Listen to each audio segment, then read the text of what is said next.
Hi అండి, welcome back to our channel. నేను శైలు. నేను ఈరోజు పాలకొల్లు క్షీరారామలింగేశ్వర స్వామి టెంపుల్ని అయితే చూపిస్తున్నాను. స్వామివారి దర్శనం చాలా బాగా జరిగింది. వీడియో స్కిప్ చేయకుండా పూర్తిగా చూసేయండి. లోపలికి వెళ్దాం. లోపలికి వెళ్ళగానే పంచారామలింగాలు అలాగే జ్యోతిర్లింగాలు ఏ ఏ ప్లేసుల్లో ఉన్నాయో వాటి విశిష్టత రాసి ఉంటుంది. ఇంట్రెస్ట్ ఉన్నవాళ్ళు చదువుకోవచ్చు. ముందుకు వెళ్ళగానే శివయ్య విగ్రహం ఉంటుందండి. స్వామివారిని దర్శనం చేసుకుని ధ్వజస్తంభం శిఖర దర్శనం కూడా చేసుకుని కుడివైపున ఆంజనేయ స్వామి, ఎడం వైపున కాలభైరవ స్వామి ఉంటారు. స్వామివారిని కూడా దర్శనం చేసుకుని క్షీరారామలింగేశ్వర స్వామిని దర్శనం చేసుకుంటాకు వెళ్దాం లోపలికి.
వెంకటేశ్వర స్వామి దర్శనం అయింది కదండి. ఇప్పుడు కుడివైపుకి వినాయక టెంపుల్ కూడా ఉంటుంది. స్తంభంలో చిన్న వినాయకుడు, అలాగే పక్కనే వినాయక టెంపుల్ కూడా ఉంటుంది. వినాయకుని దర్శనం చేసుకుని వినాయక టెంపుల్కి పక్కనే గోకర్ణేశ్వర స్వామి టెంపుల్ కూడా ఉంటుంది. గోకర్ణేశ్వర స్వామి దర్శనం కూడా చేసుకుని వినాయక టెంపుల్కి ముందుకి పార్వతీదేవి టెంపుల్ ఉంటుంది.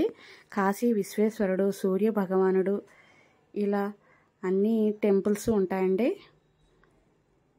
పార్వతీదేవి అమ్మవారిని కూడా దర్శనం చేసుకుందాం. ఇలా పక్కనే లక్ష్మీదేవి టెంపుల్ కూడా ఉంటుంది.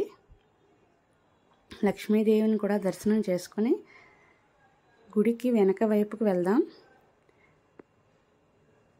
చుట్టూ కూడా అన్ని దేవతామూర్తుల విగ్రహాలు ఉంటాయండి. గోడకి ఈ చుట్టూ కూడా దీపారాధనలు చేసుకుంటూ ఉంటారు. ఇక్కడ చిన్న కనకదుర్గ అమ్మవారి టెంపుల్ ఉంటుంది. అమ్మవారి దర్శనం చేసుకుందాం. ఓం శ్రీమాత్రే నమః.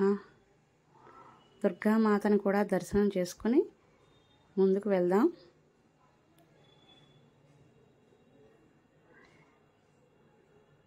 చూశారు కదండి, ప్రదక్షిణ చేస్తున్నంతసేపు స్వామివారిని స్మరించుకోవడానికి చుట్టూ విష్ణుమూర్తి, అలాగే పార్వతీ పరమేశ్వరులు, వెంకటేశ్వర స్వామి, పద్మావతి అమ్మవారు, ఇలా విగ్రహాలన్నీ ఉంటాయి.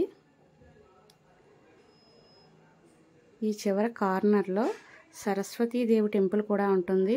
అమ్మవారిని దర్శనం చేసుకున్నాక పక్కనే వినాయకుడు, నాగేంద్ర విగ్రహాలు ఉంటాయి. దీపారాధనలు చేసుకునేవారు, నక్షత్రమాలను వెలిగించుకునేవారు ఇలా గుడి వెనుక వైపు కూడా వెలిగించుకోవచ్చు. అలా ఎడం వైపుకి రాగానే జనార్దన స్వామి టెంపుల్, ఆ పక్కనే సుబ్రహ్మణ్య స్వామి టెంపుల్ కూడా ఉంటాయి. స్వామివారిని దర్శనం చేసుకుని గోశాలలోకి వెళ్దాము. ఇక్కడ గోశాలలో శివలింగం ఉంటుందండి. ఈ శివలింగానికి భక్తులు స్వయంగా వారి చేతులతో అభిషేకం చేసుకోవచ్చు. ధూప దీప నైవేద్యాలు సమర్పించుకుని టెంపుల్కి ముందుకు వెళ్దాము. టెంపుల్ ముందు భాగంలో కార్తీక మాసం నెల రోజులు కూడా ఆకాశ దీపాలు వెలిగిస్తూ ఉంటారు. 7 ఆకాశ దీపాలు వెలిగిస్తూ ఉంటారు.